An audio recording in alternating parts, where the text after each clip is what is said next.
Hello guys, welcome to everyone, have a nice day. आज का topic जो है plastic analysis of steel structures by limit state method as per IS 800/2007 ये है।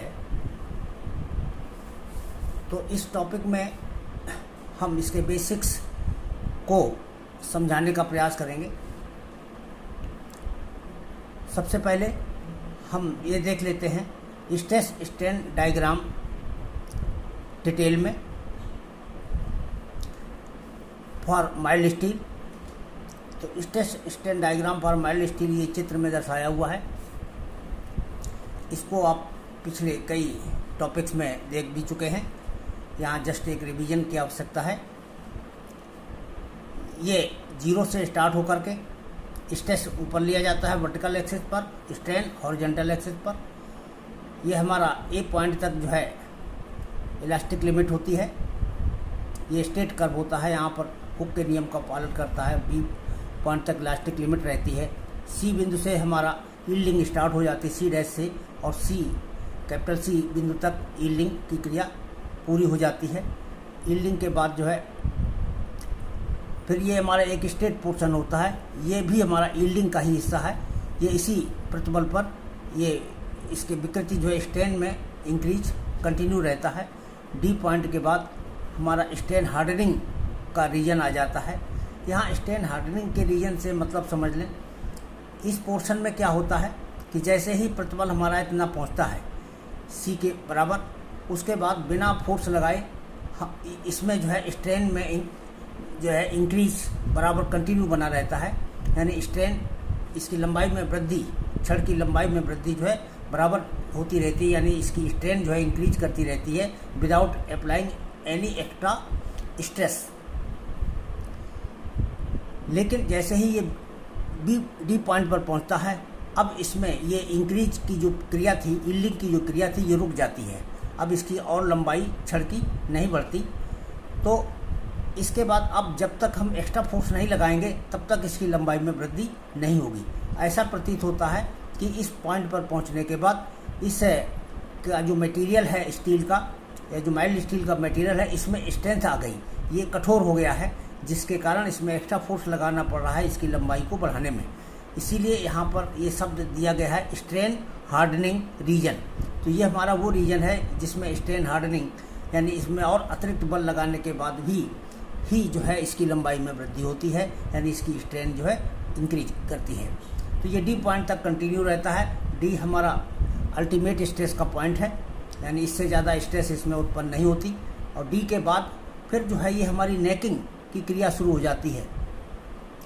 नेक का यहाँ समझ लें क्या अर्थ है कि जैसे एक हमारा वायर होता है, तार होता है, वो सीधा ऐसे होता है डायमीटर, यानी उसका डाया हर जगह समान होता है, एक जैसा होता है। लेकिन जब ये स्टेज पहुंच जाती है, इस स्टेज के जैसे ही आगे हम बढ़ते हैं, उसके बाद इस स्टील के जो छड़ है या स्टील का जो वायर है, तो स्टील की छड़ में किसी भी एक जगह पर इस तरह से डंबल शेप में ये एक नेक बन जाती है, यानी ये श्रिंक कर जाता है, यानी पतला हो जाता है।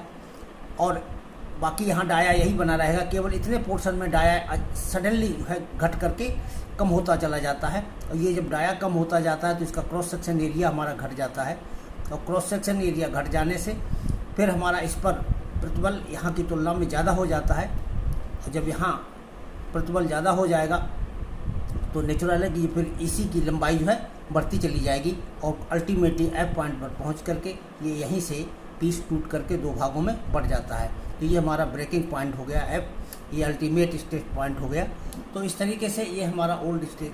तो इसमें बस इसको डिवाइड किया गया है अलग अलग रीजन में, केवल वही ध्यान रखने की आवश्यकता है।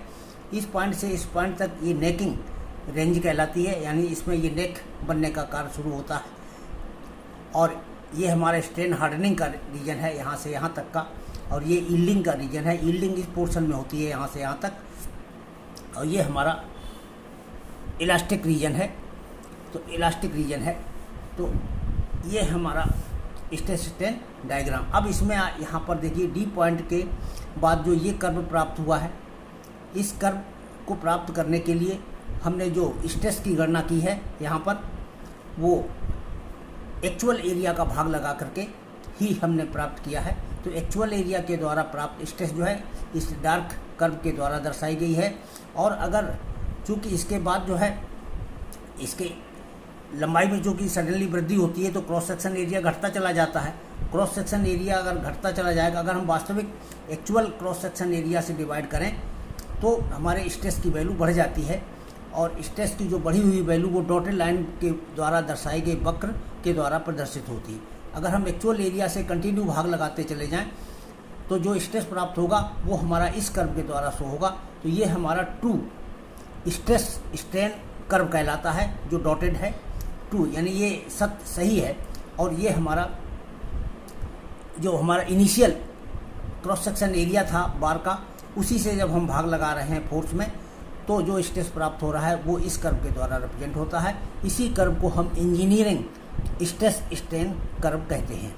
इसको अंतर समझ लें, इंजीनियरिंग स्ट्रेस स्ट्रेन कर्व ये है जिसमें एक्चुअल ये इनिशियल क्रॉस सेक्शन एरिया का भाग लगाते हैं, और जब हम एक्चुअल क्रॉस सेक्शन एरिया का भाग लगाते हैं फोर्स में स्ट्रेस प्राप्त करने के लिए, तब जो है इसको ट्रू स्ट्रेस स्ट्रेन कर्व कहते हैं। तो यहाँ पर यही इंजीनियरिंग स्ट्रेस स्ट्रेन कर्व और ट्रू स्ट्रेस कर्व का कंसेप्ट समझने के लिए इसको दोबारा बताना ज़रूरी था। अब इसके बाद जो है हम इसके आगे देखते हैं plastic movement of A section. Actually plastic movement ये क्या होता है और प्लास्टिक रीजन में किस तरह से घटनाएं घटती हैं, इसको हम एक रेक्टेंगुलर सेक्शन के द्वारा, ये कोई बीम है, बीम का सेक्शन है, इसका मान लीजिए सेक्शन हमारा रेक्टेंगुलर शेप में है और ये मोनोलिथिक बीम है, तो इसका न्यूट्रल एक्सिस भी इसके बीच में होगा। अब यहाँ पर जो है न्यूट्रल एक्सिस है, जैसे ही इसमें बेंडिंग स्टार्ट होगी इसके ऊपर रीजन में कंप्रेशन फोर्स उत्पन्न होगा, नीचे कंप्रेशन स्ट्रेस डेवलप होगी, इसमें टेंसाइल स्ट्रेस डेवलप होगी। जितनी यहाँ पर स्ट्रेस डेवलप होगी उतनी ही यहाँ पर डेवलप होगी। तो एट एनी टाइम जो है मान लीजिए यहाँ पर जो मैक्सिमम स्ट्रेस है वो F है, वो यहाँ वक्र में दर्शाई गई है, और उसी समय टेंसाइल स्ट्रेस भी जो है सबसे बॉटम फाइबर में वो F के बराबर ही होगी। ये हमारी वो प्रोसेस है जब हम लोड को कंटिन्यू इस बीम के ऊपर बढ़ाते चले जा रहे हैं। बीम में बेंडिंग जो है धीरे धीरे बढ़ती चली जा रही है, और बेंडिंग बढ़ने के दौरान बीच के किसी भी अवस्था में एट एनी टाइम ये स्ट्रेस का डायग्राम इस तरह से चेंज होता रहता है। अब जैसे जैसे लोड हम बढ़ाते जाते हैं ये मैक्सिमम स्ट्रेस की वैल्यू बढ़ती चली जाती है, ये और बढ़ जाएगी, ये भी इधर बढ़ जाएगी, ये कर्व और तिरछा हो जाएगा। ये क्रिया होते होते जब ये प्रतिबल बढ़ते बढ़ते Fy के बराबर हो जाता है, इसकी जो ये यील्ड स्ट्रेस है Fy की वैल्यू जो है, तो Fy की वैल्यू तक जब पहुंच जाता है इसका मान, तो Fy की वैल्यू पर पहुंच जाने पर जो है ये यहाँ चित्र दर्शाया गया है, यानी इससे ज़्यादा हम, क्योंकि इसके बाद तो यील्डिंग स्टार्ट हो जाती है, यहाँ तक ये लोड कंटिन्यू बढ़ता रहेगा, स्टील जो है ये लोड को बियर करता रहेगा, लेकिन इसके बाद ऊपर का फाइबर जहाँ पर ये प्रतिबल पहुँच गया है अब और अधिक लोड नहीं ले पाता, इसमें स्ट्रेन का इंक्रीज जो है ये स्टार्ट हो जाता है। तो अब यहाँ पर ये वही चरम अवस्था दर्शाई गई है, इसके टॉप फाइबर में अल्टीमेट स्ट्रेस है, लेकिन टॉप फाइबर के नीचे वाले जितने भी फाइबर हैं उनमें अल्टीमेट स्ट्रेस नहीं उत्पन्न हुआ है, उससे कम है स्ट्रेस। तो अब इसमें देखें, इसके बाद भी अगर हम लोड का लगाना प्रारंभ रखते हैं, इसके बाद भी और लोड बढ़ाते हैं, स्ट्रेस और बढ़ाते हैं, तो क्या होगा, यहाँ तो जो ये फाइबर है इसमें तो स्ट्रेन डेवलप हो गई, यानी कंटिन्यू इसमें लंबाई में वृद्धि होना प्रारंभ हो गया। जब इस फाइबर की लंबाई में वृद्धि प्रारंभ हो गया तो ये अतिरिक्त बल नहीं ले रहा है, ये कोई एक्स्ट्रा फोर्स बियर नहीं करेगा। अब वो एक्स्ट्रा फोर्स हमको नीचे वाले फाइबर को बियर करना पड़ेगा, तो नीचे वाले फाइबर पर जब एक्स्ट्रा फोर्स पहुंचेगा तो इसका भी स्ट्रेस बढ़ करके Fy के बराबर हो जाएगा, और लोड लगाएंगे तो इस फाइबर में जो स्ट्रेस है ये भी बढ़ करके Fy के बराबर हो जाएगा। इस तरह से कुछ दूरी तक ये क्रिया हमारे यहाँ तक मान लीजिए फाइबर में जो है एफ वाई स्ट्रेस डेवलप हो गया, इसके नीचे फिर हमारा स्ट्रेस घटना शुरू हो गया। तो ये इसके इंटरमीडिएट पोजीशन पर एक ये डायग्राम का शेप दर्शाया हुआ है। इसी क्रिया को अगर हम यानी इस बीम में लोड का लगाना कंटिन्यू रखते हैं, यानी इसकी बेंडिंग जो है बढ़ाते चले जाते हैं लोड के द्वारा, तो इसमें ये फाइबर में भी जो है स्ट्रेस बढ़ता हुआ एफ वाई पर पहुंच जाएगा, इसका भी पहुंच जाएगा, इसका भी पहुंच जाएगा। और इस तरह से जो कंप्रेशन न्यूट्रल एक्सिस के ऊपर जितना भी फाइबर हैं वो सभी फाइबर में जो प्रतिबल है, ये जो स्ट्रेस है वो एफ वाई के बराबर पहुंच जाता है। तो ये हमारी अंतिम स्थिति है। इसी जब ये पहुंच जाएगा उसी समय हमारा टेंशन जोन के प्रत्येक फाइबर में भी प्रतिबल एफ वाई के बराबर पहुंच जाएगा। बस फर्क ये है कि यहाँ पर ये प्रतिबल टेंशन नेचर का है और यहाँ पर ये कंप्रेशन नेचर का है।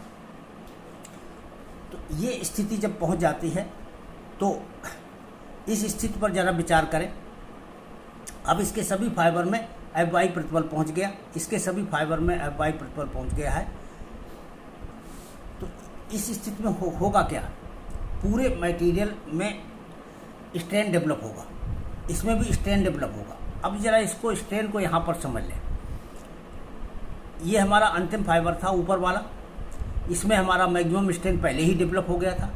इसमें स्ट्रेन यानी इसमें जो है डिस्प्लेसमेंट हमारा पहले से प्रारंभ हो गया। तो ये यहाँ पर अब इसमें है क्या एक्चुअली, यहाँ तो हमने फिगर के द्वारा इस तरह से दर्शाया हुआ होता ये है कि ये कंप्रेशन है, ये टेंशन है।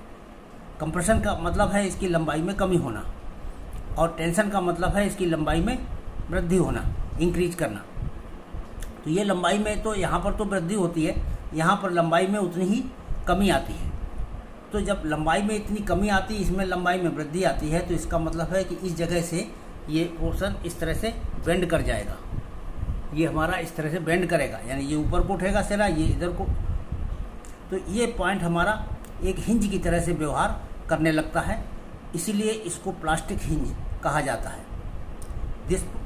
This situation is called a plastic hinge. इस केस में बीम यहाँ से बेंड कर जाती है और बेंड करते समय ये जो यील्ड स्ट्रेस के बराबर फोर्स पहले ले रहा था उतना स्ट्रेन तो अब भी रजिस्ट कर रहा है, लेकिन एक्स्ट्रा फोर्स को ये रजिस्ट नहीं कर रहा है।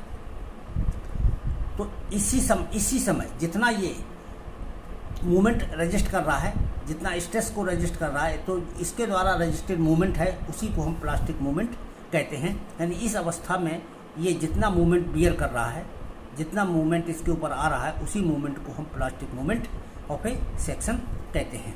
तो ये प्लास्टिक मूवमेंट और प्लास्टिक हिंज का कंसेप्ट है।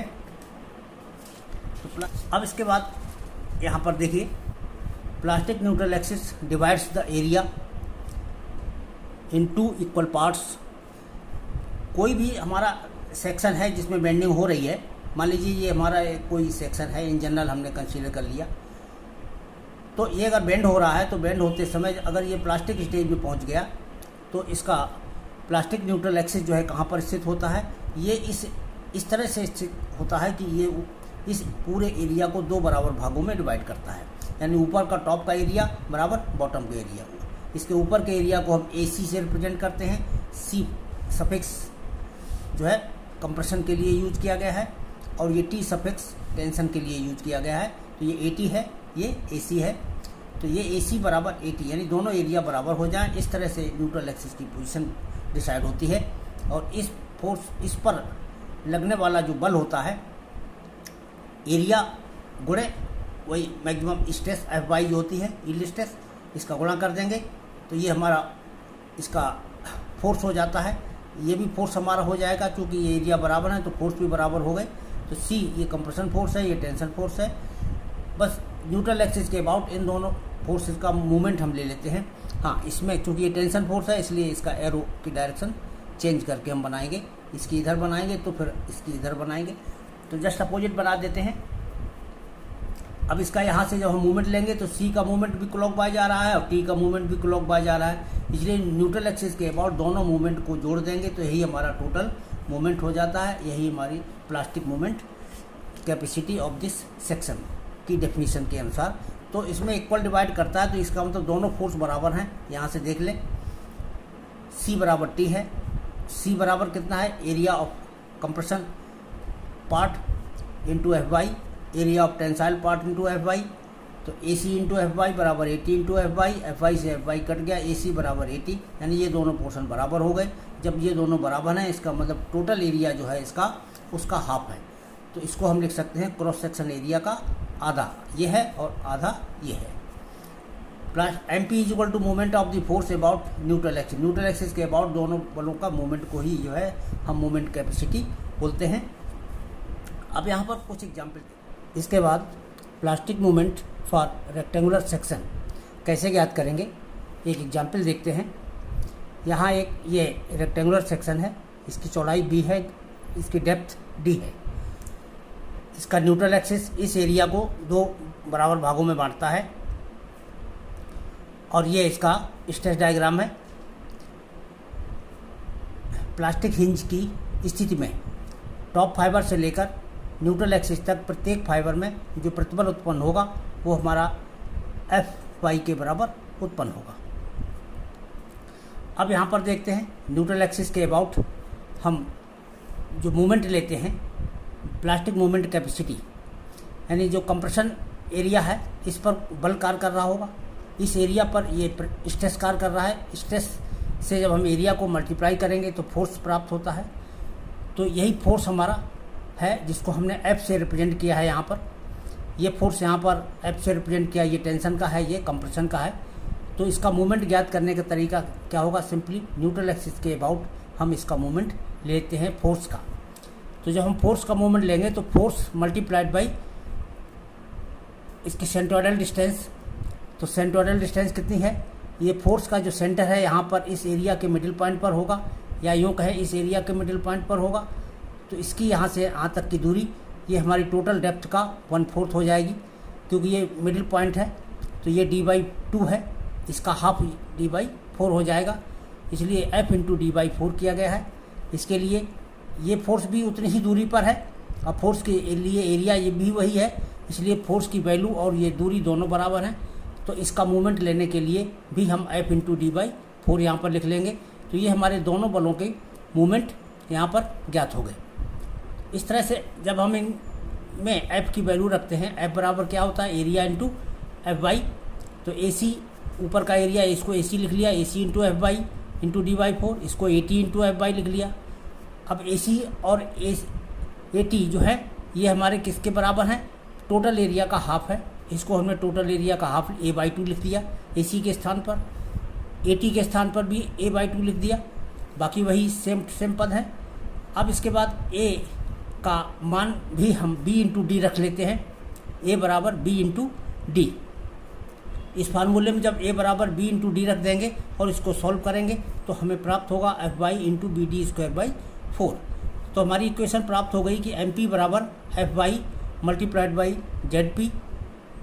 तो अब इसमें ये जेड पी कहाँ से लिख लिया, यानी एफ वाई का के आगे का जो पद है ये हमारा जेड पी को रिप्रेजेंट करता है। और जेड पी जहाँ पर है सेक्शन प्लास्टिक सेक्शन मॉडुलस, ये प्लास्टिक सेक्शन मॉडुलस है और ये इसकी वैल्यू यहाँ पर निकल के आई है बी डी स्क्वायर बाई 4। तो ये जहाँ पर जेड पी की value B D square by 4। तो ये यहाँ इस डेरिवेशन से हमें दो वैल्यूज ज्ञात हुई। एक तो प्लास्टिक सेक्शन मॉडुलस की वैल्यू ज्ञात हो गई, वो है बी डी स्क्वायर बाई 4। दूसरा इसका प्लास्टिक मूवमेंट कैपेसिटी ज्ञात हो गई। करना क्या है, प्लास्टिक सेक्शन मॉडुलस में हम केवल एफ वाई का गुणा कर देंगे तो हमारा प्लास्टिक मूवमेंट कैपेसिटी ज्ञात हो जाती है। तो ये रेक्टेंगुलर सेक्शन के लिए था। अब इसके बाद हम लेते हैं plastic movement capacity for I section. अब इसके आई सेक्शन के लिए इसमें अबाउट जेड एक्सिस, हम इसमें दोनों एक्सिस के अबाउट अलग अलग टाइप करेंगे। तो यहाँ पर पहले जेड एक्सिस के अबाउट हम देखते हैं। ये हमारा आई सेक्शन एक हमने बनाया हुआ है। यहाँ हमने इसको न्यूमेरिकल डाटा दे दिए हैं, इसकी फ्लेंज का साइज और वेब का साइज। इसकी फ्लेंज 80/10 mm की है, यानी 80 इसकी चौड़ाई है फ्लेंज की और मोटाई इसकी 10 mm है। और जो वेब है हमारी, वेब की लेंथ जो है ये हमारी 80 mm है और इसकी मोटाई जो है ये भी हमारी 10 mm है। तो इस तरह का एक ये आई सेक्शन हमने फॉर एग्जांपल ले लिया है। अब इस सेक्शन में इसका जो जेड एक्सिस है, यानी जहाँ से एरिया इक्वल दो बराबर पार्ट में डिवाइड होता है, वहाँ से जो खींची गई जेड एक्सिस, इसके अबाउट हम प्लास्टिक मोमेंट कैपेसिटी जो है ये ज्ञात करना चाह रहे हैं। तो अब यहाँ पर इसमें इसके अबाउट हमको ज्ञात करने के लिए इसके ऊपर स्ट्रेस डायग्राम तो सबका कॉमन होता है। तो यहाँ पर हम इसके ऊपर के एरिया में हम इसे दो पार्ट में डिवाइड कर सकते हैं। एक तो फ्लैंज का एरिया अलग से और ये वेब का एरिया अलग से, यानी ये संपीड़न क्षेत्र में जो बल कार्य कर रहे होंगे, केवल पहले हम उन्हीं को कंसीडर करते हैं। तो संपीड़न क्षेत्र में जो बल कार्य कर रहे हैं, एक तो फ्लैंज में कार्य कर रहा है, उसको मान लीजिए F1 बल कार्य कर रहा है, और ये इतने वेब में जो फोर्स कार्य कर रहा है ये F2 कार्य कर रहा है। F1 की न्यूट्रल एक्सिस से दूरी है ये y1 से रिप्रेजेंट की गई है, और F2 की न्यूट्रल एक्सिस से दूरी ये y2 रिप्रेजेंट की गई है।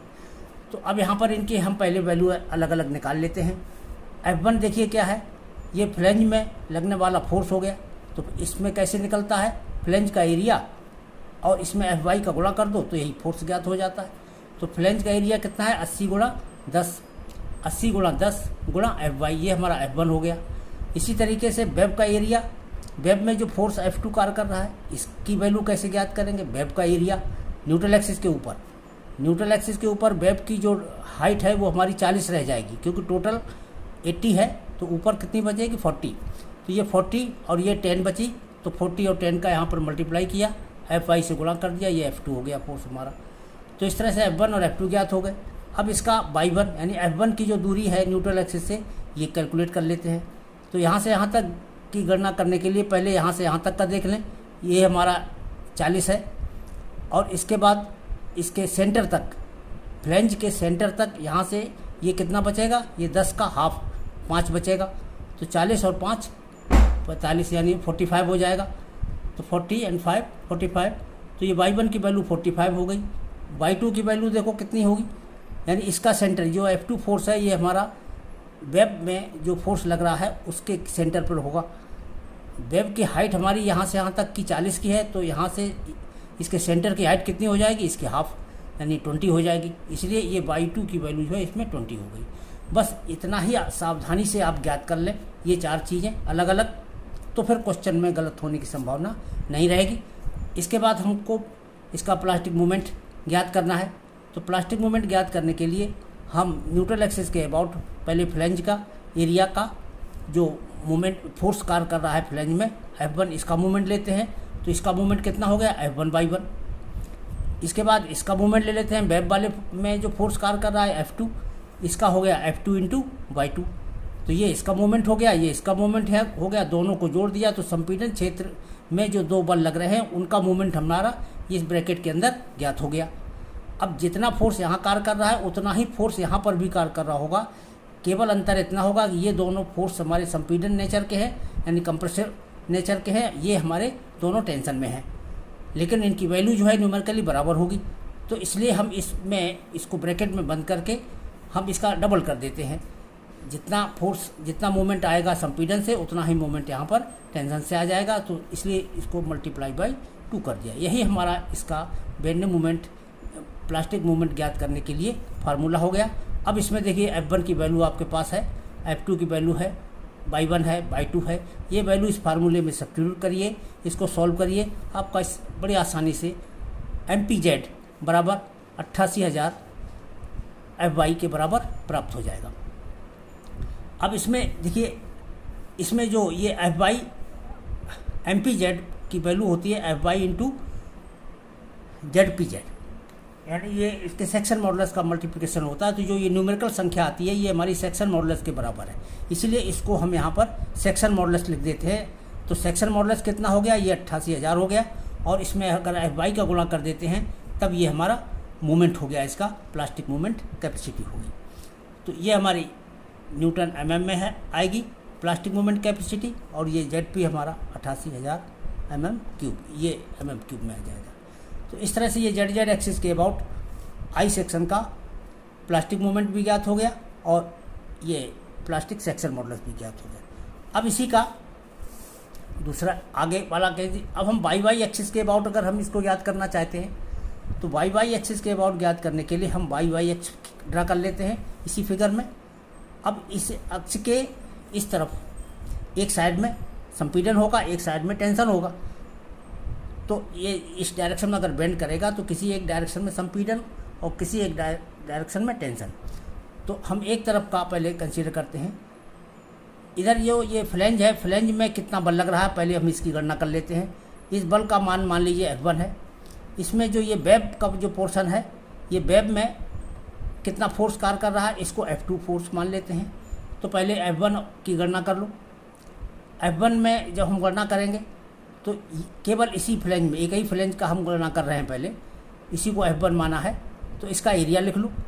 इसका एरिया 40 × 10, 40 यानी ये टोटल 80 है, तो ये आधा कितना बचेगा 40, ये 10 है, तो 40 × 10 इंटू Fy, ये स्ट्रेस का गुणा कर दिया, फोर्स हो गया, तो ये 400 Fy आ गया। इसी तरह से वेब का एरिया निकाल लो। वेब की लंबाई कितनी है 80, और इसकी ये चौड़ाई कितनी है न्यूट्रल एक्सिस के इधर, टोटल 10 थी, तो यहाँ से यहाँ तक कितनी बची, आधी 5, तो 80 × 5 हो गया Fy। तो इसका जब मल्टीप्लाई किया ये भी हमारा 400 Fy आ गया। तो ये F1 और F2 के मान यहाँ पर ज्ञात हो गए। अब इसके बाद y1 देख लो। न्यूट्रल एक्सिस से F1 की दूरी यहाँ से यहाँ तक ये 40 है, तो यहाँ से यहाँ कितना हुआ, ये 20 हो गया, इसलिए y1 बराबर 20 mm हो गया। और y2 न्यूट्रल एक्सिस से इसके गुरुत्व केंद्र की दूरी, जो वेब एरिया है, वेब का एरिया है, इसके सेंटर की दूरी यहाँ से, तो ये टोटल तो 10 है, यहाँ से यहाँ तक कुल मिला के ये 5 है, तो इसका हाफ होगा, तो 5 का हाफ यानी 5/2 mm ये y2 आ जाएगा। तो इस तरह से हमको F1, F2, y1, y2 ये सब ज्ञात हो गए। अब इसके बाद प्लास्टिक मूवमेंट कैपेसिटी को बारे में देख लें। इसमें पहले मूवमेंट ले लें F1 फोर्स का। तो F1 y1 एक तो ये इसका मूवमेंट हो गया, और F2 फोर्स का मूवमेंट ले लो, F2 इंटू y2। अब यहाँ पर देखिए, पहले F1 y1 का देख लें। ये तो हमारा केवल इस एरिया का मूवमेंट हुआ। संपीड़न में एक एरिया यहाँ पर भी है, तो संपीड़न का ही हमारा ये तो डबल हो गया। तो 2 का गुणा तो इस वजह से हुआ कि संपीड़न में इस तरह के 2 एरिया है। अब इतना ही ये 2 एरिया संपीड़न में है, तो यही 2 एरिया टेंशन में भी हैं। तो इस एरिया का ये टोटल एरिया सब फ्लैंज का कितना हो जाता है, 4 गुना हो जाता है। इसीलिए पहले पद में जो F1 y1 है इसमें 4 का गुणा किया गया, क्योंकि इस एरिया का 2 गुना तो ये हुआ, और ये 2 और जोड़ दिया तो 4 गुना हो गया इस तरह से। इसीलिए 4F1 y1 लिखा जाएगा, और प्लस F2 y2 जो इसका मूवमेंट लिया है, ये तो संपीड़न में पूरा एरिया शामिल हो गया। इसके अतिरिक्त तो कहीं एरिया है नहीं, तो टेंशन में जो एरिया है उसकी वजह से डबल करेंगे, तो F2 y2 का 2 गुना कर देंगे। तो इस तरीके से हमारा ये मूवमेंट हमारा y एक्सिस के अबाउट ये ज्ञात हो जाता है। अब y एक्सिस के अबाउट जब ये मूवमेंट ज्ञात हो गया, इसी में हम F1, F2, y1, y2 की वैल्यू रखें। वैल्यू रख करके ये हमने वैल्यू सब्स्टिट्यूट कर दी, इसको सॉल्व किया तो ये 34,000 Fy के बराबर प्राप्त हो गया। इसमें ZP बराबर जो है, ZPy जो है ये 34,000 होगा, इतना mm3। चूँकि एक फार्मूला होता है MP बराबर Fy into ZP, MP equal to यानी Fy में ZP का गुणा करने से ही MP ज्ञात होता है। और यहाँ जो है हमारा MPy कितना प्राप्त हुआ है, Fy मल्टीप्लाइड बाई इतना, तो ये ZP के स्थान पर है, इसलिए इसको हम डायरेक्ट ZP लिख लेते हैं। तो ये हमारा ZP की वैल्यू हो गई। ZP y यानी y एक्सिस के अबाउट ये हमारा प्लास्टिक सेक्शन मॉडुलस हो गया। तो हम x एक्सिस के अबाउट, y एक्सिस के अबाउट, किसी भी एक्सिस के अबाउट जो है सेक्शन मॉडुलस की गणना कर सकते हैं। यहाँ पर एक बात ध्यान रखें कि ZP जो होता है ये actually first movement of area होता है, यानी एरिया का मूवमेंट को ही अगर हम केवल एरिया का मूवमेंट लेते, जैसे यहाँ हम फोर्स का मूवमेंट ले रहे हैं, तो ये हमारा फोर्स का मूवमेंट लेने से फोर्स का मूवमेंट आता है। लेकिन अगर हम केवल एरिया का मूवमेंट लें, एरिया मल्टीप्लाइड बाई उसके गुरुत्व केंद्र की दूरी, तो फिर जो है ये मूवमेंट, ये हमारा सेक्शन मॉडुलस डायरेक्ट प्राप्त हो जाता है। इसकी प्रैक्टिस देखिए हम अगले एग्जाम्पल में कर रहे हैं। अब अगले एग्जाम्पल में हम एक ले रहे हैं टी सेक्शन, जो कि अनसिमेट्रिक है। तो अनसिमेट्रिक होने की वजह से इसका जेड एक्सिस हम मौखिक रूप से नहीं बता सकते कहाँ पर है। इसके लिए इस एग्जाम्पल में जो हमने डायमेंशन लिए हैं टी सेक्शन के, वो ये है 60 फ्लैंज की चौड़ाई है, 20 इसकी मोटाई है, और जो वेब है इसकी वेब की मोटाई भी 20 है, और इसकी जो डेप्थ है ये हमारी 80 है। तो इस डायमेंशन का ये टी सेक्शन है। इस टी सेक्शन का पहले तो हम इसका जेड एक्सिस कहाँ पर स्थित है इसको उसी आधार पर ज्ञात करते हैं, इक्वल एरिया के कंसेप्ट के आधार पर, कि जेड जेड एक्सिस इस एरिया को दो बराबर भाग में डिवाइड करती है। तो यानी जेड जेड एक्सिस के ऊपर का एरिया और नीचे का एरिया बराबर होगा। हम इसको ऐसे भी कह सकते हैं, ये इसका नीचे का एरिया जो है पूरे एरिया का आधा होगा, ऐसे ही ऊपर का एरिया भी पूरे एरिया का आधा होगा। तो हम इसी कंसेप्ट से यहाँ पर निकालते हैं, neutral axis divide the area in equal parts, so we can say bottom area is equal to total area divided by 2। क्योंकि बॉटम एरिया सिंगल स्टेप में है, हम इसकी हाइट को मान लेते हैं। माना ये जो न्यूट्रल एक्सिस है बॉटम से y दूरी पर स्थित है, तो इसका एरिया हम बॉटम एरिया बराबर टोटल एरिया का हाफ करके हम y की वैल्यू गणना कर लेते हैं। तो अब देखिए नीचे का एरिया, पहले बॉटम एरिया देख लो न्यूट्रल एक्सिस के नीचे, इसकी हाइट y है और ये मोटाई हमारी 20 है, तो 20 इंटू वाई ये इसका बॉटम का एरिया हो गया बराबर टोटल एरिया। अब टोटल एरिया पहले टी बीम का टोटल एरिया ब्रैकेट में लिख लो, flange area plus web area. Flange area 60/20, 60 गुणे 20 कर दिया, प्लस वेब एरिया कितना हुआ 80 गुणा 20, तो 80 गुणा 20 ही हो गया। दोनों एरिया जोड़ दिए तो टोटल एरिया हो गया, बटे 2 कर दिया। तो इस तरह से जब हमने इसको सॉल्व किया तो y बराबर 70 mm प्राप्त हो गया हमको, यानी y इक्वल टू 70 mm। अब देखिए यहाँ नीचे से ये तो 70 है और यहाँ से यहाँ तक कितना बच गया, कि 10 mm बच गया। अब हमको सारे डायमेंशन पता चल गया है, जेड जेड की लोकेशन पता चल गई है। इसके बाद हम सीधे जेड पी जेड यानी जेड एक्सिस के अबाउट इस सेक्शन का जो है सेक्शन मॉडुलस ज्ञात कर रहे हैं। तो जेड पी जेड क्या होगा, first moment of area about Z Z axis, first moment of area about. अब देखिए कैसे निकालेंगे first moment of area, Z Z axis के अबाउट जो एरिया है उसका मोमेंट लेते जाइए। तो जेड जेड एक्सिस के ऊपर कंप्रेशन में जो एरिया है उसको देखिए पहले। कंप्रेशन में एक तो फ्लेंज का एरिया हो गया, तो यहाँ पर पहले फ्लेंज का एरिया निकाल लो।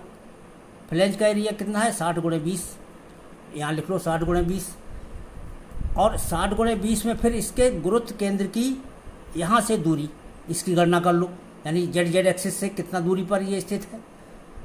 तो इसका जो ये सेंटर है फ्लेंज के बॉटम तक, तो ये 10 इसका हाफ हो गया, यानी 10 mm। और ये अभी हमने कैलकुलेट किया था कि ये गैप कितना बचा 10 mm का, तो 10 mm ये हो गया, 10 mm ये हो गया, टोटल यहाँ से यहाँ तक 20 mm हो गया। तो इसी एरिया में इसी 20 का मल्टीप्लाई कर दिया, तो ये इसका मोमेंट हो गया। तो ये फ्लेंज के एरिया का मोमेंट तो ये हो गया। अब वेब का जो एरिया इतना बचा है, ये वेब का एरिया है, इसके ज़रा साइज देखिए। ये हाइट इसकी 10 mm की है और ये चौड़ाई 20 mm की है। तो पहले तो एरिया लिख लो 20/10, 20/10 ये तो एरिया हो गया, गुणे इसके गुरुत्व केंद्र की यहाँ से दूरी। तो ये हमारी दूरी, इसके सेंटर की दूरी कितनी हो जाएगी, ये इसकी 10 का हाफ हो जाएगी, तो ये 5 हो जाएगी। तो इस तरह से 5 का गुणा कर दिया। तो इस तरह से कंप्रेशन जोन में दोनों एरिया का मूवमेंट हमने लेकर के ये रख लिया।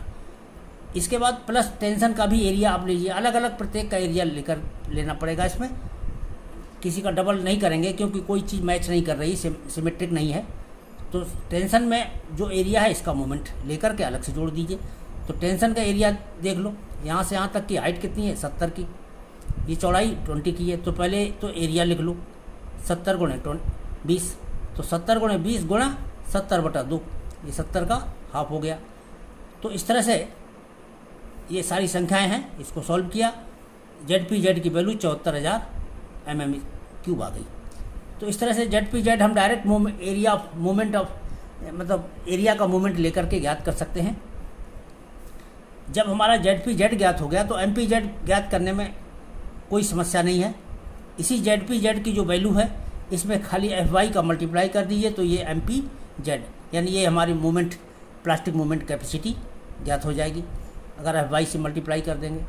तो हम पहले चाहे तो सेक्शन मॉडुलस ही ज्ञात कर लें और बाद में उसमें एफ वाई से मल्टीप्लाई कर दें तो क्या। तो ये पिछले वाले क्वेश्चन भी इसी कंसेप्ट के आधार पर हम सॉल्व कर सकते हैं कि पहले हम जेड पी जेड डायरेक्ट निकालें, एरिया का मूवमेंट लेंगे, फोर्स का नहीं।